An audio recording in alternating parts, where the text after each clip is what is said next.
Hello everyone, I am Anurag and this is the 21 part of our crash course video.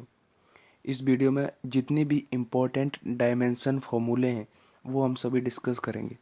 चाहे फिर आप air force group x के exam की preparation कर रहे हो या double A navy double A की या जिस किसी भी एग्ज़ाम में फिजिक्स आती है, इस एक बिमीय फॉर्मूला ज़रूर पूछा जाता है। तो पहले कुछ बेसिक्स देखेंगे। इस लिस्ट में क्या है जो आपको पढ़ने मतलब इंक्लूड सभी हैं, आपको जो पढ़ने हो वो भी पढ़ें, स्क्रीनशॉट ले लेना। और उसके अलावा पहले कुछ बेसिक देखेंगे और कुछ इंपॉर्टेंट जो मोस्ट इम्पॉर्टेंट है जैसे प्रेयर का तो हो गया और बहुत पूछा जाता है तो उनको देखेंगे। तो पहले कुछ बेसिक देख लेते हैं, जिन्हें पता है पेशेंस रखें या थोड़ा स्किप कर दें, 8-10 मिनट पे जाके फिर वहाँ से देखने लगें। लेकिन जिन्हें बिल्कुल बेसिक से देखना है, बिल्कुल समझ के बेस मजबूत करके चलना है, तो थोड़ा स्टार्टिंग से देखना है। सबसे पहले हम बात करते हैं एरिया की। तो एरिया क्या होता है, लेंथ और ब्रेथ का मल्टीपल होता है। तो लेंथ भी मीटर से हम मेज़र करते हैं और ब्रेथ भी मीटर से। तो मीटर और मीटर का मल्टीप्लाई करेंगे तो मीटर का स्क्वायर हो जाएगा, यानी कि एरिया की डायमेंशन मीटर स्क्वायर होती है। अब जो वॉल्यूम होता है वो लेंथ और ब्रेथ और हाइट तीनों से मिलके बनता है। अब लेंथ भी हम मीटर में मेज़र करते हैं, ब्रेथ और हाइट तीनों मीटर में मेज़र करते हैं। तो मीटर मीटर मीटर यानी कि आयतन का जो विमीय फॉर्मूला होता है वो होता है मीटर क्यूब। ठीक है, समझते हुए चलना है, आपको रटना नहीं है कुछ भी। वेग, अगर वेलोसिटी की बात करें तो वेग का फॉर्मूला आपने पढ़ा होगा, डिस्प्लेसमेंट अपॉन टाइम। अब देखो डिस्प्लेसमेंट हम मीटर में मेज़र करते हैं और टाइम सेकंड में। तो LT⁻⁻1 ये होती है वेग की। अगर हम चाल की बात करें, देखो क्या होता है, आपको जो कन्फ्यूजिंग है वो अभी आगे आने वाले हैं। मैंने बताया जिनको बेसिक पता है वो आगे चले जाओ। जैसे कोणीय वेग, बहुत कन्फ्यूजन होता है कि कोणीय वेग की क्या होती है और रेखीय वेग की क्या होती है। तो जो कन्फ्यूजिंग है वो आगे आएंगे, ठीक है। मैं यहाँ पे सभी डिस्कस किए दे रहा हूँ। जो वेग की होती है वही चाल की होती है, ठीक है। क्योंकि चाल होती है दूरी अपॉन समय, तो दूरी भी मीटर में करते हैं और समय उसमें करते हैं।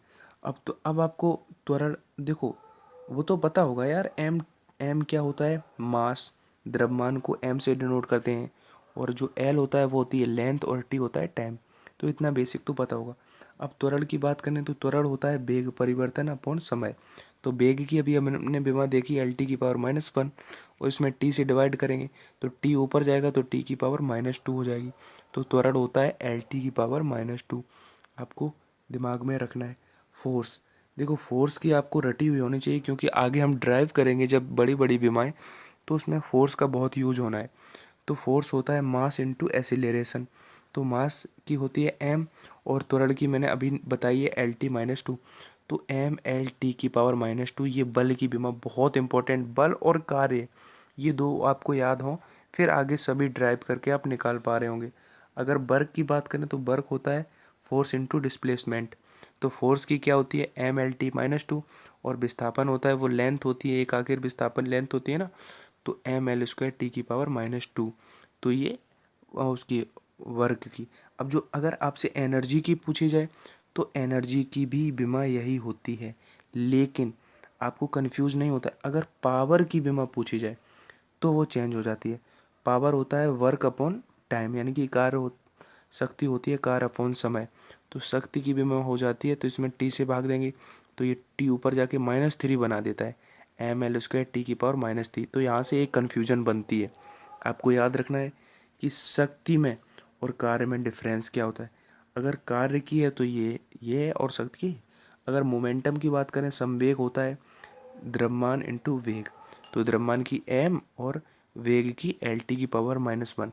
अब आप याद रखना कि अगर वहाँ पे कोणीय संवेग पूछा गया तो आगे आपको बताएंगे क्या होना है, यानी कि रेखीय संवेग और कोणीय संवेग की सिमिलर नहीं होती हैं, सेम नहीं होती हैं। ये बहुत बड़ी मिथ होता है, बहुत बड़ी कन्फ्यूजन होती है कि रेखीय संवेग और कोणीय संवेग की विमा वो सेम करके आ जाते हैं। आगे बताएंगे कि कोणीय संवेग की क्या होती है, वो एंगुलर मोमेंटम आगे आएगा। आवेग होता है बल इंटू फोर्स इंटू टाइम। तो फोर्स और टाइम का मल्टीप्लाई करके ये निकल के आ गया, टी यहाँ से एक कम हो जाएगा तो ये गतिज ऊर्जा। अब ऊर्जा कोई भी हो, गतिज ऊर्जा हो, स्थितिज ऊर्जा हो, सबकी वही रहती है। बस आपकी गुप्त ऊष्मा की आगे बताऊंगा मैं। जो कन्फ्यूजन है वो अभी नहीं करनी है, सिर्फ सिंपल ही देख लो, गतिज ऊर्जा और स्थितिज ऊर्जा की दोनों की यही, गुरुत्वाकर्षीय स्थितिज ऊर्जा की यही होगी, ठीक है। अब देखो दाब की बात करें अगर प्रेशर की, तो वो बल अपॉन क्षेत्रफल होता है। तो बल की मैंने बता दी और क्षेत्रफल की भी बता दी, लेंथ इनटू ब्रेथ। तो जब इसे भाग देंगे तो एक एल से एक एल कट गया और एक एल ऊपर जाके माइनस का हो गया, तो M L minus one T minus two. सीधे सीधे रट लो आप। घनत्व की होती है, देखो घनत्व होता है द्रव्यमान अपॉन आयतन। तो द्रव्यमान की एम और आयतन की मैंने बताई थी एल क्यू, तो एम एल की पावर माइनस थ्री डेंसिटी की।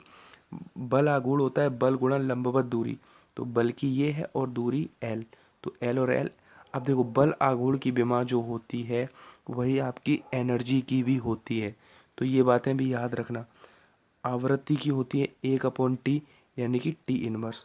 कोण की कोण विमाहीन होता है, क्योंकि कोण का फॉर्मूला होता है चाप अपॉन त्रिज्या। अब चाप की भी लेंथ होगी कुछ और त्रिज्या की भी लेंथ होगी, तो कोई इसकी डायमेंशन लेस होता है जो एंगल होता है। अब देखो एंगुलर वेलोसिटी, कोणीय वेग। अब देखो ये भी एक कन्फ्यूजन यहाँ से क्रिएट होती है। अभी तक तो सब नॉर्मल चल रहा था, लेकिन अगर जो रेखीय वेग की पूछी जाए तो वो तो आपको पता है वेग होता है विस्थापन अपॉन समय एल टी की पावर माइनस वन। लेकिन अगर कोणीय वेग की पूछी जाए तो वो केवल होती है टी की पावर माइनस वन। क्या होती है? टी की पावर माइनस वन। कोणीय वेग की विमा और आवृत्ति की विमा समान होती है। ऐसे आपको याद करने में, मेमोराइज करने में थोड़ा इजी हो जाएगा। नेक्स्ट स्लाइड देखते हैं। अगर बात करें कोणीय त्वरण की, यहाँ से भी एक कन्फ्यूजन। अब देखो कन्फ्यूजन स्टार्ट हो गई।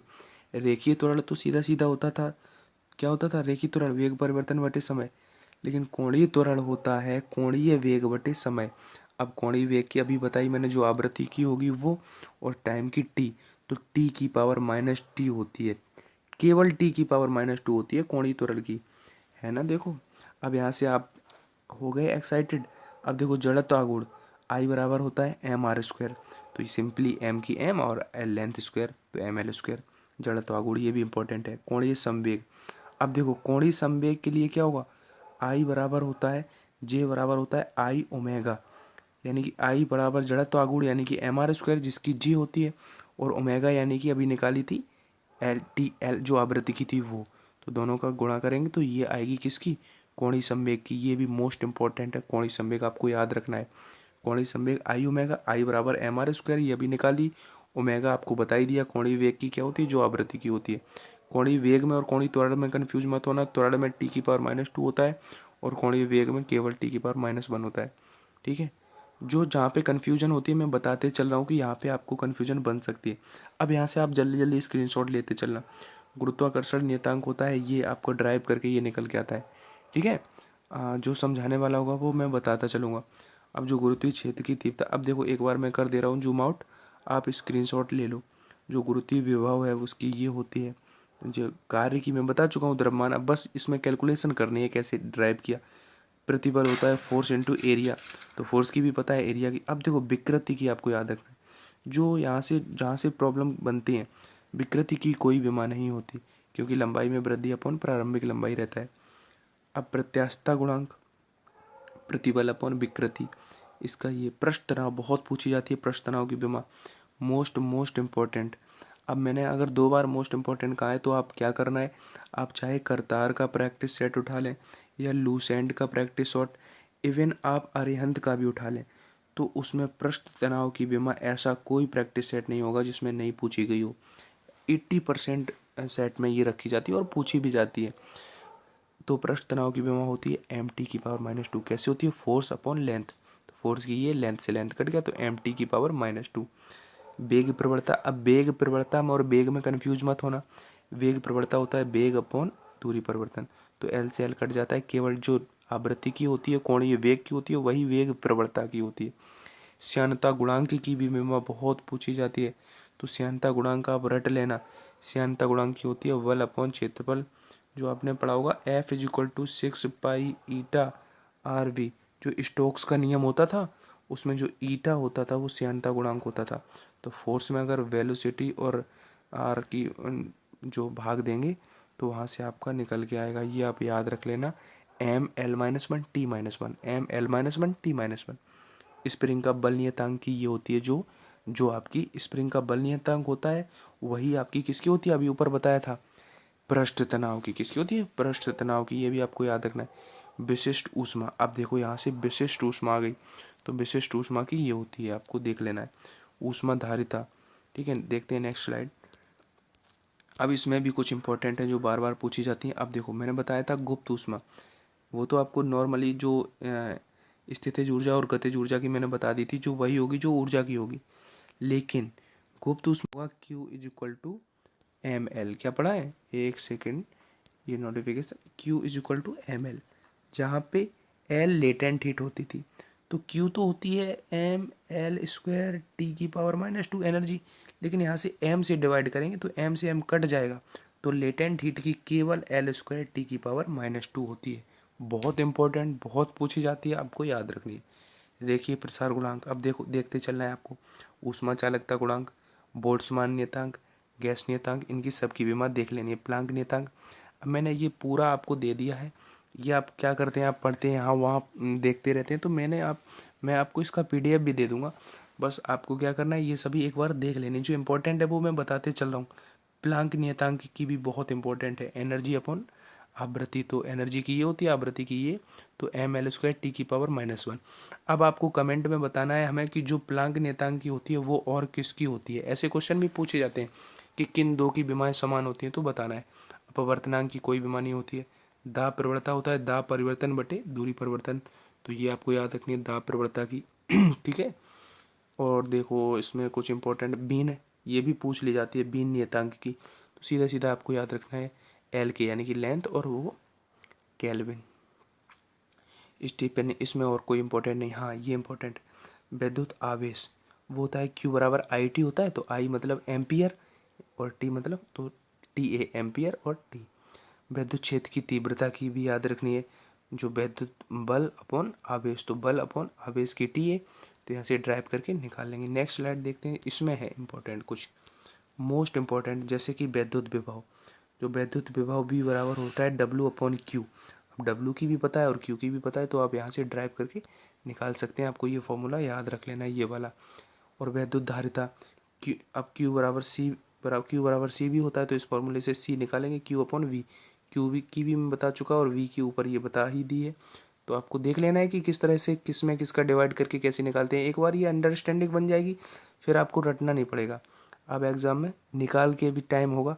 देखो ट्रिक आप कितनी भी ट्रिक पढ़ लेना, लेकिन एग्ज़ाम जब आप दोगे तब आपका बेसिक नॉलेज ही काम में आएगा।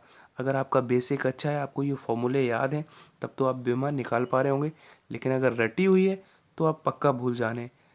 अब देखो यहाँ से प्रतिरोध का तो पक्का याद कर लेना, V/I, तो ये V की वो बीमा ऊपर अभी निकालना बताया है, इसमें भाग देते हैं, तो ये आप याद रख लेना ml स्क्वायर टी की पावर -3 ए की पावर -2। अब चुंबकीय फ्लक्स की भी देख लेना, और चुंबकीय पीरियड की भी देख लेना।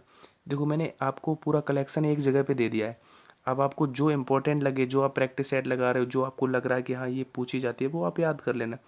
अब देखो एक मुझे बताना था प्रेरकत्व, तो यहाँ पे प्रेरकत्व आ रहा है ना, तो प्रेरकत्व और कोणीय वेग, तो कोणीय वेग को हटा दो, तो इतना ये प्रेरकत्व की विमा आपको 100% याद कर लेनी है। ठीक है, और देखो इसमें एक इम्पोर्टेंट, हाँ तो इतने, अब देखो इस स्लाइड में केवल मैं रिकमेंड कर रहा हूँ आपको, केवल प्रतिरोध और विशिष्ट प्रतिरोध और विशिष्ट चालकता और प्रेरकत्व, इन चार को आप देख लेना। ठीक है, आप स्क्रीनशॉट ले सकते हैं। तो ये थे कुछ इंपॉर्टेंट क्वेश्चन, मिलते हैं अपने नेक्स्ट वीडियो में, तब तक के लिए बाय। यार लाइक कर दिया करो, बार बार बोलना पड़ता है। देखो मैं वीडियो नहीं बना रहा था, लेकिन एक कोई भाई हैं उनका, देखो जब तक यार व्यूज़ नहीं आएंगे तो फिर हमें भी काम करने का मोटिवेशन नहीं मिलता, मन नहीं होता यार। फिर आप लोगों की कभी कभी कमेंट आ जाते हैं कि एक भाई का आज ही कमेंट आया कि यार वीडियो बनाओ, उम्मीद किए हुए हैं आपसे, तो इसलिए तो आप लोग यार कमेंट करके बता तो दिया करो कि आपको नीड है इन सब की या नहीं है, मैं वीडियो बनाऊं कि ना बनाऊं। ठीक है, इतने यार सेल्फिश ना बनो आप लोग। ठीक है, मिलते हैं नेक्स्ट वीडियो में, तब तक के लिए बाय।